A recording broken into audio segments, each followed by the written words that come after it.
Welcome, everyone, and thanks for listening in to the Nemeth Law Employment Podcast Series, where the attorneys at Nemeth Law provide information on new and changing legal trends, regulations, and laws that affect employers in their workplace.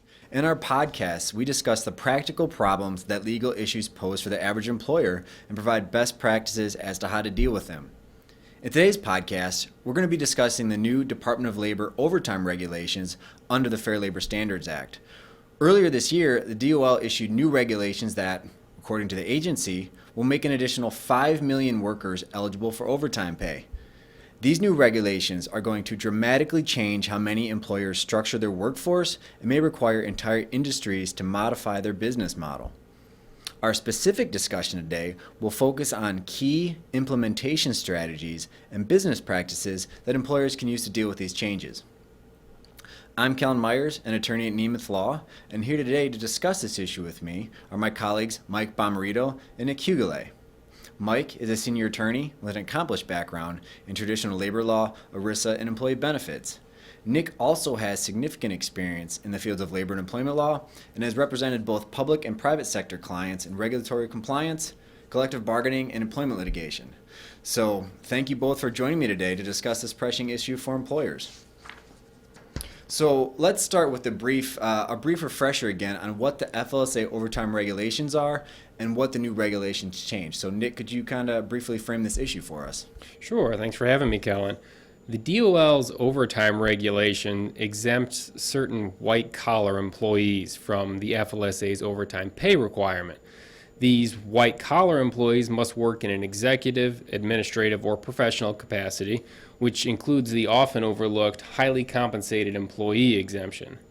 Now, to determine if an employee qualifies for an exemption, the DOL has created tests examining the employee's job duties, whether they are paid on a salary, and how much they make. Appropriately, these three tests are known as the job duties, salary basis, and salary levels test. Sure. Now, the new regulations leave the job duties and salary basis tests alone, but they more than double the salary level test. Now, currently, as we sit here, to be exempt from overtime pay requirement, an employee must be paid a salary of at least $455 per week, which works out to about $23,660 per year. To remain exempt after December 1st, employees must be paid at least $913 per week, or $47,476 per year. And this amount will automatically increase every 3 years from then on. So even if nothing else changed about an employee's employment, employers could all of a sudden have to start paying overtime beginning in December. Right, these are pretty significant changes, and I think it's something that employers have been hearing about for a while as far as, you know, kind of what's changing and what they need to think about that. But the issue that a lot of employers maybe haven't thought about is, okay, what is this going to affect my business on a day-to-day basis? What does this entail? So I'm going to ask you, Mike, does an employer have to raise salary rates for all these employees, or do they have some other options? Well, fortunately, an employer does have some options when dealing with this issue. Yes, if an employer wants to maintain an exemption for an employee, the employer must increase the salary rate of this employee to the new level. That said, this could be cost prohibitive for some employers. So what other options does an employer have? One option is for an employer to adopt what is called a salary non-exempt classification. Under the FLSA, an employer can still pay non-exempt employees on a salary basis. What this means is that although the employee is no longer exempt because he or she does not meet the salary level test, the employer can still choose to pay the employee a salary. Such an employee would now be entitled to overtime for hours worked over 40 in a week.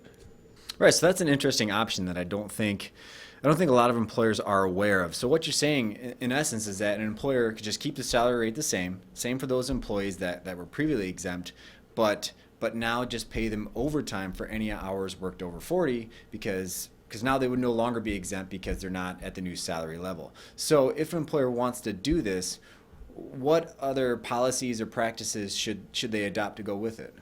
Again, the important thing to keep in mind, although the employee is still being paid on a salary basis, is that he or she would not be exempt from the overtime requirements. Yeah, that's important. So if a salaried non-exempt employee works over 40 hours in a work week, that employee is entitled to overtime. So an employer needs to have a record of the hours worked by these employees. Employers should also implement and strictly enforce an overtime approval process for these employees and must keep a record of their hours. All applicable policies should be in writing. They should be contained in employer policies and handbook documents.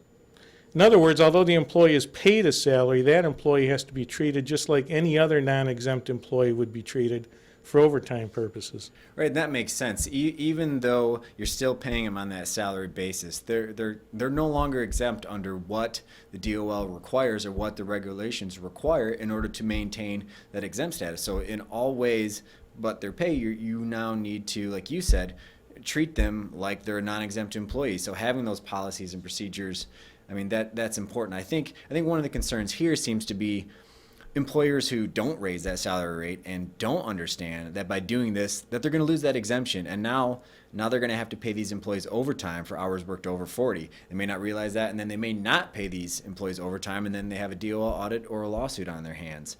By implementing recording of these hours and overtime approval process, it's going to help the employer ensure that these employees are being paid properly. So what other options do employers have? Well, you can always reclassify these employees as non-exempt hourly employees, give them a set hourly rate, track their hours worked, and pay them overtime when they work more than 40 hours. It's similar to what Mike was saying, just converting the employees to hourly instead of salary.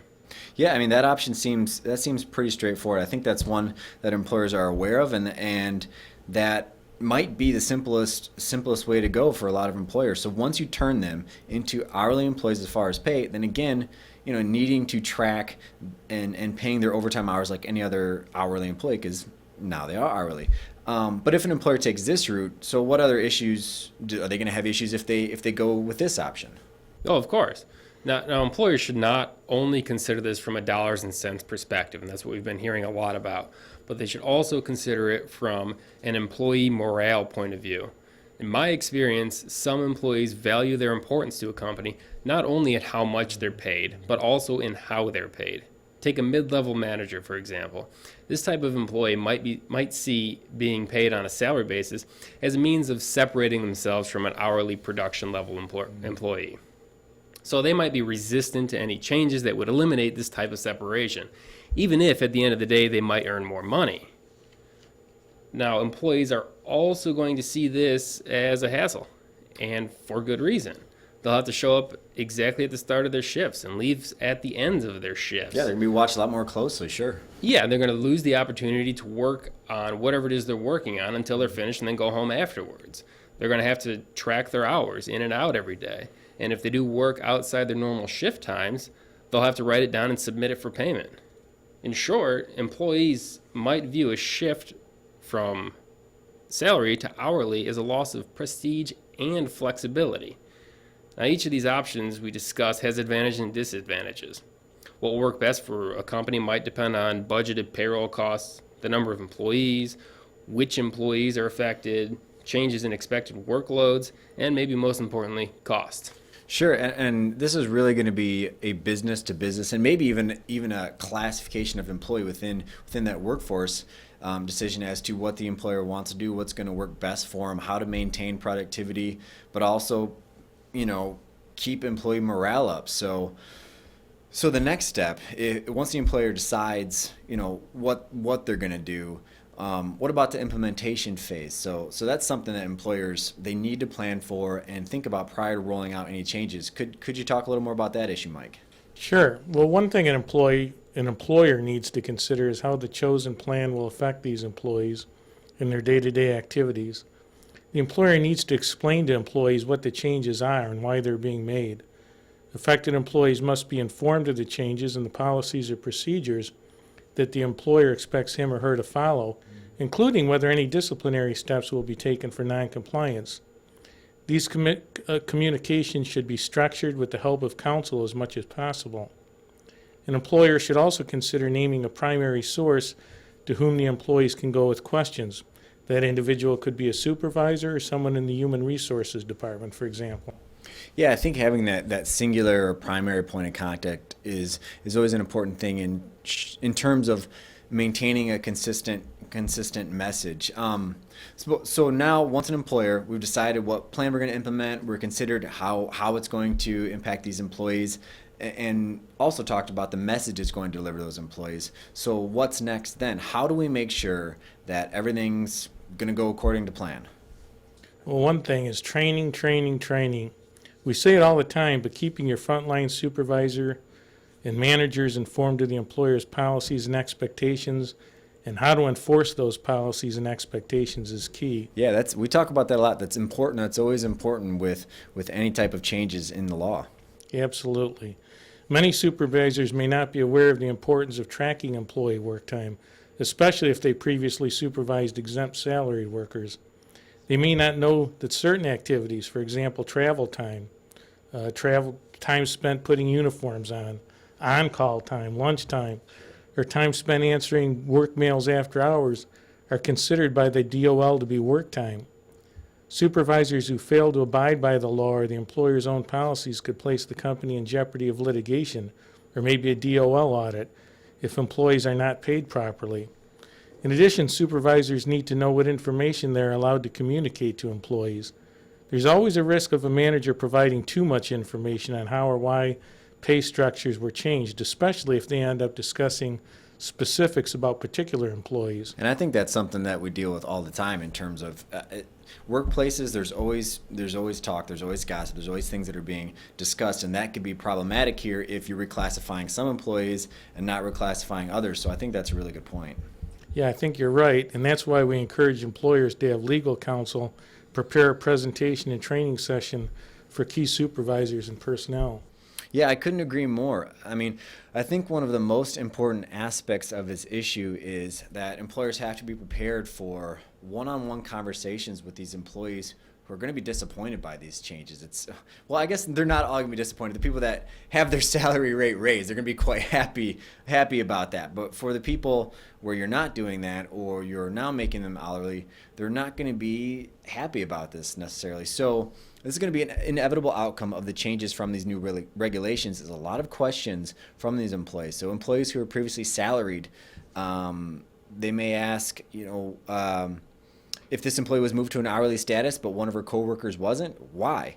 May ask if that employee still has flexibility in their schedule to take their child to daycare or leave early to go to a sporting event or stay home and work from home if the child is sick. An employee could ask whether this is going to affect their vacation time or PTO. Another interesting aspect of it, an employee could even inquire maybe what his or her workload is going to be. They're going to say, hey, I cannot do the work that I was previously doing within 40 hours. Are you going to expect me to do the same amount of work? Because that may not happen. So an employer is going to have answers for these questions, and the answers are going to depend on, the company's business structure, productivity considerations, and also, really importantly, the type of work environment that company wishes to provide for its employees. So, the last thing that I think we should touch upon was there's been some recent news that we've heard about some litigation involving the new regulations, and I think employers are hoping that these regulations aren't going to go into effect based on some of this litigation and maybe legislation. So, Nick, could you tell us a little more about that? Sure. Now, this is an interesting development with the new regs. Last month, we saw 21 states and a number of business groups, all led by the U.S. Chamber, file lawsuits in federal court in Texas challenging the new regs. The plaintiffs in these suits make 4 arguments. First, they challenge the purpose of the salary level test. Now, it's accepted that the original purpose of the salary level test was supposed to be sort of a litmus test to exclude obviously non-exempt, non-white collar employees. And the plaintiffs are saying that the test has increased by so much that it's moved away from that original purpose, and now it's blatantly a minimum wage for salaried workers. They also take issue with the automatic index because it doesn't comply with the required technical procedures of notice and public comment for amending a regulation. For lawyers, I think that's an interesting argument. Yeah, it's more of a dry and technical argument, but it is interesting. Mm-hmm. The third argument that the plaintiffs make is that the regulations are simply arbitrary and are no longer reasonable interpretations of the FLSA. I think a lot of employers would agree with that. That one probably has the least likelihood of success, though. Now, finally, we see in the states only lawsuit that the plaintiffs there make a states' rights type of argument, say that the regulations encroach on their inherent authority to manage their own affairs. Now, as for a likelihood of success, we'll really just have to wait and see. The plaintiffs in these two suits certainly have an uphill battle. A court is initially going to presume that the regulations are legal unless and until the plaintiffs demonstrate otherwise. And, as luck would have it, they drew the only Obama appointee sitting on that bench. Sure. Now, also, we're seeing a challenge of a different type, a legislative challenge to these regulations. House and Senate Republicans have each introduced legislation in Congress called the Protecting Workplace Advancement and Opportunity Act. This proposed act would require the DOL to conduct additional impact studies and would push the effective date of the new regulations into 2017 by imposing a one-year waiting period on the new regs. The legislation would also expressly prohibit automatic increases to the salary level. Now, this is fascinating, but of course, the most prudent course of action for any employer would be to prepare for the regulations as if they will be upheld and implemented on time, which at this point is only a month away. Yeah, from the sounds of it, unless something drastic changes, I don't think there's going to be a reprieve for employers. And from what we've discussed today, it's pretty clear that these regulations will have both a significant short and long-term impact on all businesses going forward. And in order to manage this impact, employers are really going to need to look at how the regulations will affect their individual business structure and how they are going to implement any changes. So thank you both for discussing this important topic with me today. So there it is, the new overtime regulations, implementation strategies, and the law. Thank you for listening, and please join us next time on the Nemeth Law Employment Podcast.